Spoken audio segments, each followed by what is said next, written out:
The Monte Carlo Masquerade Part 6. Chapter 20 Backstage Breakdown. The Monte Carlo Red Mask Theatre had never shone so brightly. After weeks of controversy, whispers, headlines, and half-truths, the grand reopening was more than just a performance, it was an event. The velvet curtains had been restored. The gold leaf balconies cleaned until they gleamed like crowns. Tickets had sold out in under an hour. Press from Paris to Prague had arrived with cameras, questions, and champagne flutes disguised as microphones.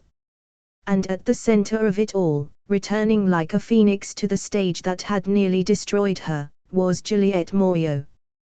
Tonight wasn't about legacy or money. Tonight, she would dance. For herself. The ballet was Falling Swan, a modern variation on Swan Lake, reimagined with red masks, mirrored stages, and bleeding feathers. Juliette had originated the lead role the year before. Her movement was what earned the ballet its acclaim. But now she was dancing with a target on her back. The ensemble hadn't forgotten the scandal. Neither had her understudy, Clemence. Blonde, polished, and sharp behind the eyes, Clemence had smiled sweetly when Juliette returned to the dressing room that evening. Too sweet. Break a leg, she said, voice like sugared poison. Juliette didn't notice it at first. Her focus was iron. Her breathing, steady. The opening act moved flawlessly. Her pas de deux landed precisely. But something was wrong. Her bodice. It was too tight. Unforgiving in the ribs. Restrictive in the shoulders. It wasn't the one she'd rehearsed in, it was a replica. Nearly identical. But the stitching was off. And the boning had been altered, reshaped to restrict, not support. It was designed to limit her extension. To slow her turns. To break her breath. To make her fail. Juliette didn't stop. Not when she stumbled in the pench. Not when the strain in her right calf threatened to pull. Not when the costume bit into her skin like a cage. She moved like pain didn't exist. Like her body didn't matter. Like every eye in the audience wasn't waiting to watch her fall. By Act 2, the stage lights felt like heat lamps. Her lungs pooled like threadbare silk. Sweat gathered at the nape of her neck. But her form stayed perfect. Because ballet had never been about comfort. It had always been about defiance in silence. The final solo was hers alone. A whirlwind of fouettes in center stage. 1, 2, 3. Turn. Breathe. 4. 5. Heart pounding. 6. 7. Eyes blurred. 8. The music swelled. Applause thundered. She pushed into the last pirouette. The world spun. Once. Twice. 3 times. And on the final turn, as the music crashed into its final, aching note, she landed. And collapsed. There was no dramatic cry. Just the sound of pointe shoes skidding on polished wood and the thud of a body falling out of perfection. The curtains didn't close. The spotlight didn't move. Gasps echoed through the theater like raindrops on marble. Backstage, someone screamed for a medic. And from the wings, Clemence watched with wide, delighted eyes. Juliette was conscious. Barely. Her chest heaved. Her ribs screamed. She couldn't move her right foot, not from injury, but from pure exhaustion. She looked up into the blinding white of the stage light and thought. I danced through the fire. But someone still tried to burn me. And then Stefan's voice, Juliette. He was already on stage. Already lifting her into his arms. Already glaring into the wings, as if he knew exactly who had done this. But Juliette's eyes had closed before he could speak. The applause continued anyway.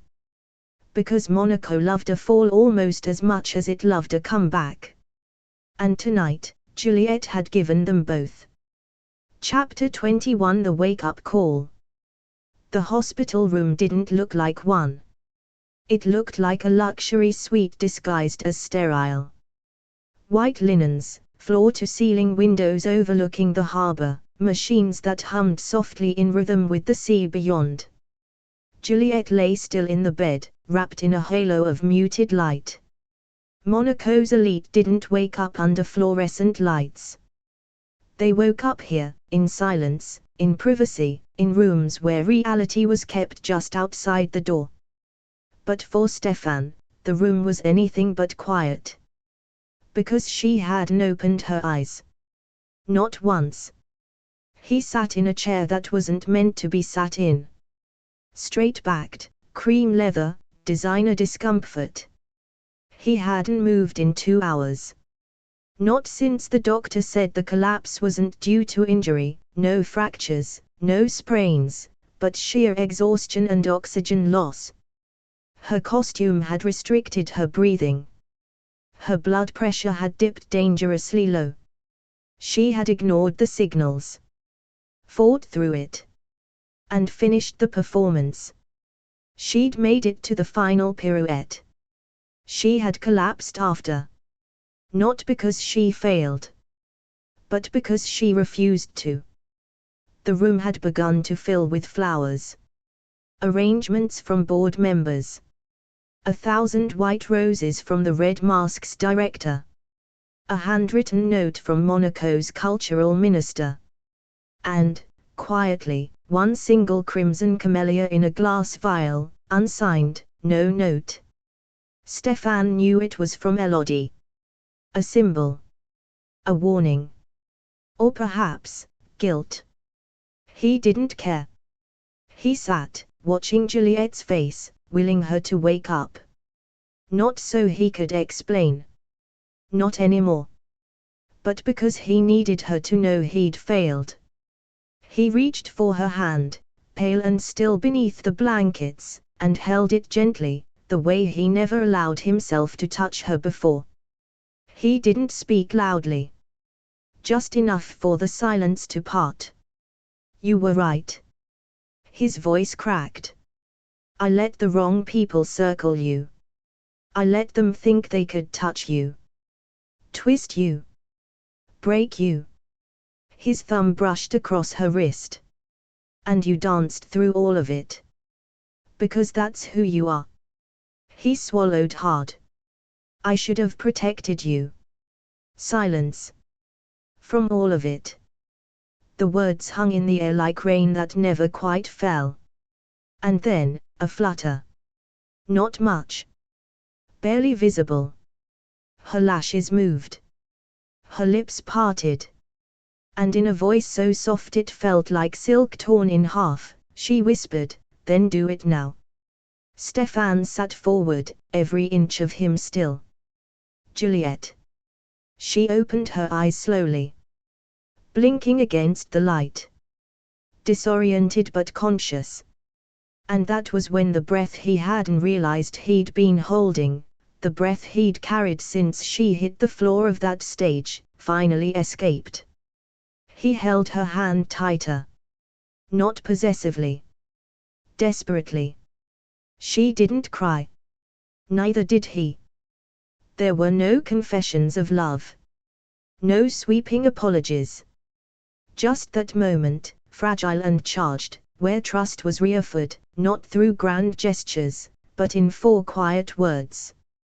Then do it now. That was all she needed to say.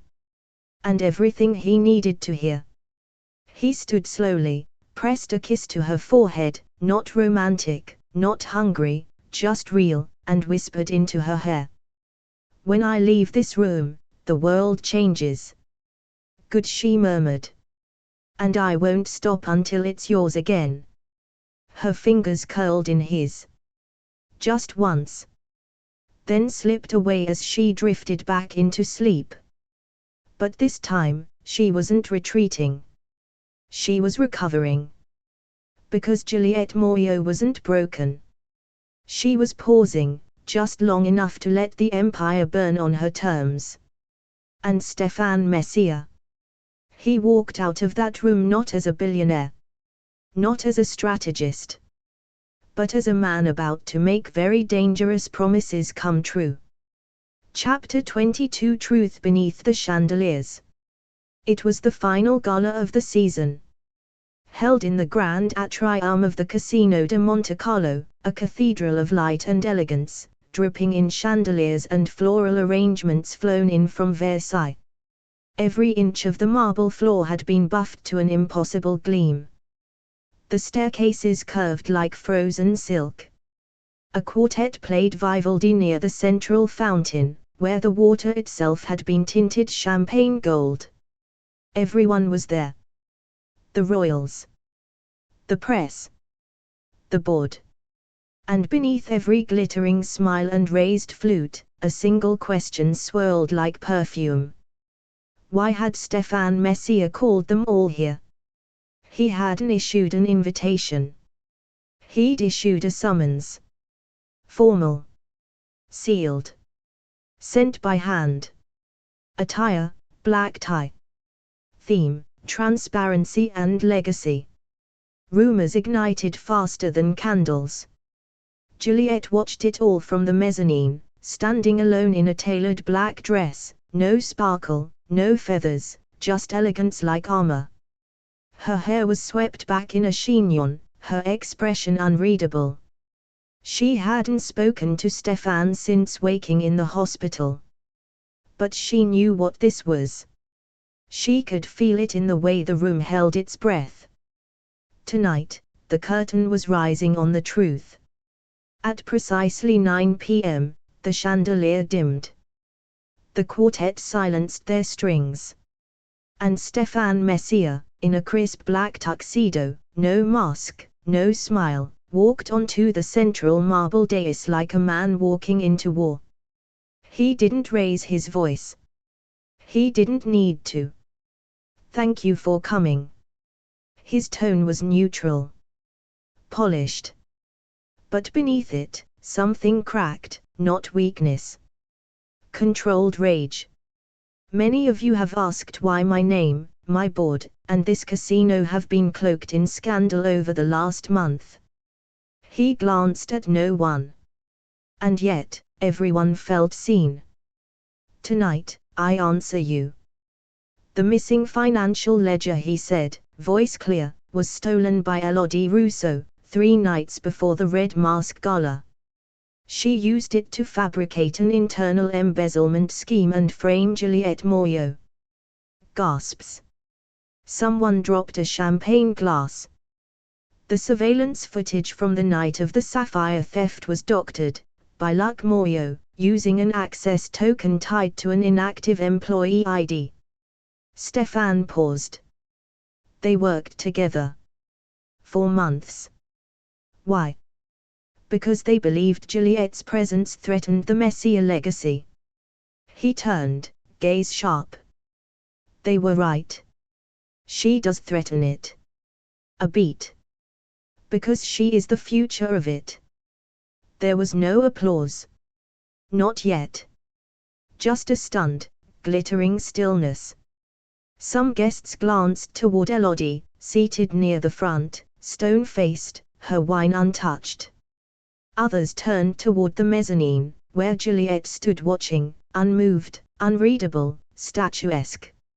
It was exactly the moment Stefan had engineered. A dismantling, not with violence, but with truth. And audience.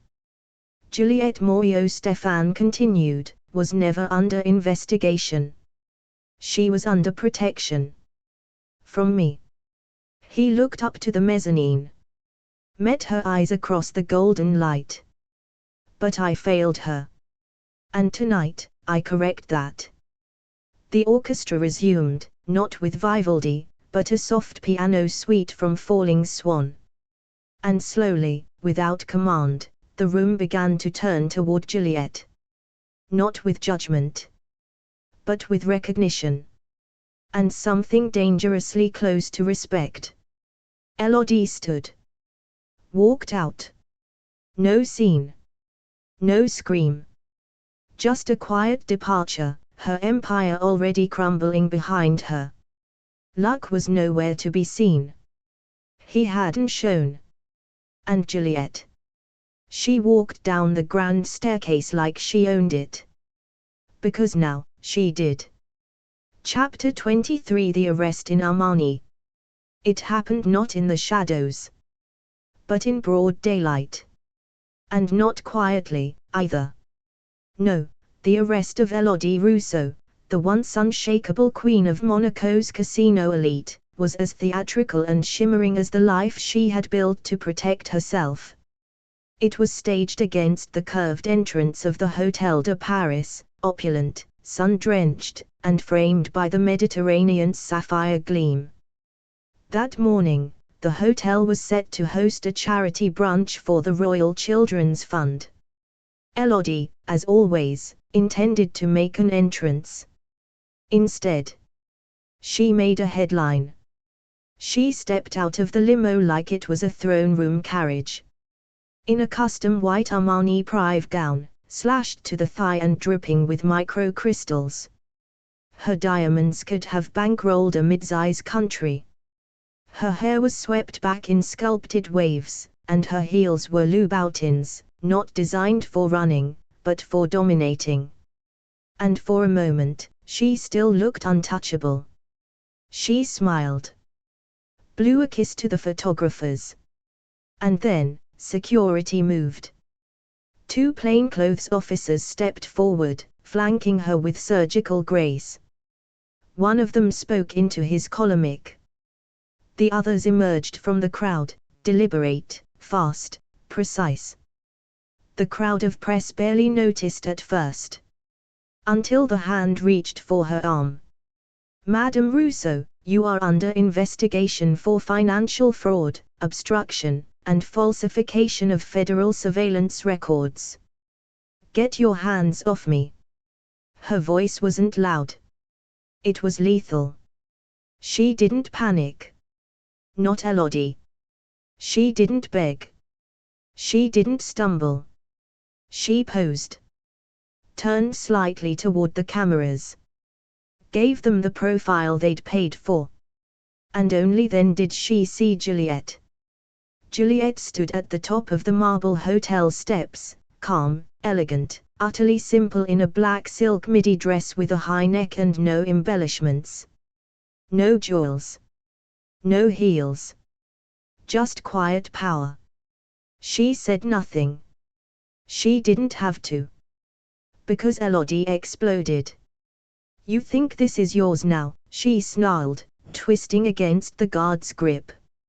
You think you've won just because he protected you. Juliette didn't flinch. I won because I stopped hiding. That made Elodie laugh, a hollow, brittle sound that cracked at the edges. You'll never survive this world. Her eyes burned. Her lips curled. You don't belong in gold. The cameras caught it all. The Armani. The handcuffs, slipped discreetly onto her wrists beneath the folds of her sleeve. The venom in her eyes. And Juliette, unmoved, framed by sunlight and history, watching it all with a kind of regal stillness the world had never seen in her before. You don't belong in gold. But gold didn't shimmer unless it was forged in fire. And Juliette. She had danced through fire. Collapsed in front of kings. Been framed. Betrayed. And still, she stood. Elodie Rousseau arrested in Armani prive. Monaco's ice queen melts. The dancer who outshone a dynasty. Juliette Moreau, from point shoes to power plays. The world spun. But Juliette didn't. She simply walked back into the hotel as Elodie was escorted into a black car. One of them was entering history. The other was leaving it. Chapter 24 The Proposal at Pole Position. It was just past golden hour. That breathless pause between day and night where the sun hovers like it's reluctant to set, casting the world in amber and rose. From the open-air terrace of the Hotel de Paris, Monaco unfurled below like a scene from a film too glamorous to be real, all silver rooftops, glittering yachts, and winding roads etched into the cliffs like lace. Juliette stood at the railing, hands resting lightly on the marble edge, watching the empty Monaco Grand Prix circuit curve in quiet lines far below. No engines. No crowds. Just possibility. Behind her, the terrace was empty. Except for Stefan. He didn't speak at first. Just watched her. She wore white tonight, not bridal, not formal, just soft. A sleeveless silk gown that caught the last of the sun. Her hair was unbound, loose around her shoulders, catching the wind. She looked peaceful. But he knew better. There was always something beneath her stillness now, strength coiled like a dancer's core, never at rest. She turned. Their eyes met. And he exhaled the breath he hadn't realized he was holding. There was no orchestra. No press. No champagne tower waiting in the wings. Just the two of them, and the weight of everything they had survived. She stepped toward him. You asked to meet at pole position, she said. Why? He smiled, that rare smile that reached his eyes now. Because it's where the race begins. And here I thought we were at the finish line. No, he said quietly. This is the start. Then he dropped to one knee. It wasn't theatrical. There was no flourish. Just a small black velvet box in his hand, and a diamond that caught the last streak of sun. But Juliette didn't look at the ring. She looked at him. Stefan Mercier. Once the cold, unreadable man who dragged her into his world. Now the one who had torn that world down just to keep her safe. Say yes, he said, voice rough. Not because of what we've lost. Not because of what they took. But because of what we've built. He held her gaze. Say yes, Juliette. Let's unmask this world together. For a moment, everything stilled. The wind. The sky. Even her breath. Then, slowly, she stepped forward. And dropped to her knees too, in front of him, eyes level. I'm not the girl you married at the gala, she whispered. I know. I'm not the dancer you used to watch from your box seat. You were never just a dancer. And I'm not afraid of you anymore. Good, he said softly. Then let me be worthy of that fearlessness. She nodded. Tears shimmered, not sorrow. Something heavier. And sweeter. Yes, Stefan. Yes. Yes to you. Yes to us. Yes to the world. But only if we walk through it unmasked. He took her hand. Slid the ring onto her finger. It fit. Perfectly. They kissed, not with desperation, not like fire, but like peace. Like home. And behind them, the Grand Prix circuit glowed in the deepening blue of Monaco night. A loop of speed and glamour, risk and reward. Just like them. Chapter 25 Masquerade no more. The chandeliers glittered like 1,000 tiny suns. The ballroom was the same. The same velvet curtains. The same mirrored walls. The same golden sconces dripping with light. But tonight, everything felt different. Because tonight, there were no masks. No roles. No deception. Only truth. Only her. Juliette stepped onto the stage of the Red Mask Gala. But this time, she wasn't a performer. She wasn't a guest. She wasn't a mystery veiled in crimson silk. She was a bride. And the dress. Not a costume. Not couture. Not borrowed from a sponsor or styled by a publicist. It was simple. White satin. Strapless. With a long, unbroken train that kissed the floor behind her like a whisper. Her hair was pinned back with pearl combs, and around her neck hung a single sapphire, the same one that had once vanished from the casino, only to be recovered by the truth. She walked slowly. Alone. But not lonely. Because this time, the world wasn't watching to see her fall. They were watching to witness her rise. No music played. No orchestra this time.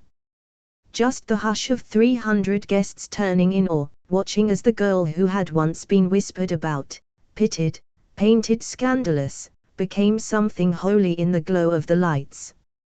And at the end of the stage, waiting by the tall windows where moonlight pooled like silver champagne, stood Stefan. Not guarded. Not armored. His eyes glassy. His hands trembling. And for the first time in the history of Monaco, Stefan Mercier, the Lion of Monte Carlo, looked like a man on the edge of tears. They didn't need an officiant. Not really. They'd signed the documents quietly days earlier. This was the part that mattered. This was just for them. You look, he started, voice rough. She reached for his hand. Don't say beautiful. Say strong. He laughed softly, pressing her fingers to his lips. You are, he said. You always were. They stood like that, under the arch of roses and crystal, and said nothing for a long moment. Because every word had already been spoken. Every war already fought. Every truth already earned. And then, the windows behind them burst with color. Fireworks. Exploding over the harbor in blooming diamonds and red suns and ribbons of electric gold. The sky shimmered, reflected in the water like magic made real. Everyone gasped. But Stefan didn't look away from her. And in the soft hush beneath the thunder, he leaned in, his forehead resting against hers, and whispered. You weren't the pawn, Juliette. You were always the queen. She smiled. Then you'd better learn how to kneel. He did. And kissed her hand. They didn't dance a choreographed waltz. Juliette didn't perform. She simply took his hand. And on the same floor where she had once twirled for survival, she now swayed for joy. No spotlight. No applause. Just candlelight and closeness, and the quiet knowledge that the masks were gone. Forever. Outside, the city sparkled. Inside, the world stood still. And in the middle of it all, wrapped in light and silk and love, stood a girl who had been pulled into someone else's game. And rewritten the rules. Masquerade no more. The queen had arrived. And Monaco would never be the same. Dizzy epilogue. The first heir. It had been exactly 365 days since Juliette Moreau became Juliette Mercier. And Monaco still hadn't recovered. The city had never seen a union like it, not just powerful, but poetic. Scandal turned sacred. Every magazine had dubbed them something different. The heiress and the hawk. The dancer who tamed a dynasty. Juliette the unmasked. And tonight they hosted their first official Red Mask Gala as husband and wife, not as attendees, not as targets, but as Monaco's reigning royalty. The Red Mask Theatre had been transformed once again, this time into a glittering midnight garden of mirrors and orchids. The theme: Legacy in Motion. Juliette chose it. Not for the press, but for what was quietly unfolding beneath her own skin. She wore white again that night, not bridal, but bold. A halter-cut silk gown that clung to her curves with the grace of old Hollywood. A soft pearl cape fell from her shoulders, trailing behind her like smoke. Everyone watched her descend the theater stairs. Every eye in the room was drawn to her. But Stefan. He didn't look until she reached the last step. Because he had learned something in the last year. The entrance didn't matter. It was who she became after the lights dimmed that took his breath away. Midway through the gala, as the orchestra shifted to a softer waltz and guests swirled across the marble floor, Juliette leaned into Stefan's ear. "I have a surprise," she said. His brow arched slightly. "Better than the midnight fireworks. Better than fire. Tell me." She took his hand, not leading him onto the stage, but away from it. Past the red curtains. Down the quiet side hallway. And into the dim, candlelit dressing room that once held the weight of every secret she had carried. There, she placed his hand gently over her lower abdomen. Not much had changed. Just a whisper of a swell. But it was enough. He looked at her. Speechless. "We're going to need another seat at next year's gala," she said, eyes glowing. And for the second time in his life, Stefan Mercier, once the coldest man in Monaco, felt his entire empire shift, not under threat, but under love. He kissed her. Not urgently. Just reverently. And whispered, with a cracked voice and a heart finally whole. First a queen, now a mother. Outside, fireworks bloomed again, but no one noticed. Because for Juliette and Stefan, the real show had just begun. And this time, the story wasn't about survival. It was about forever. That's the end of this story, but trust me, the next one is even more thrilling.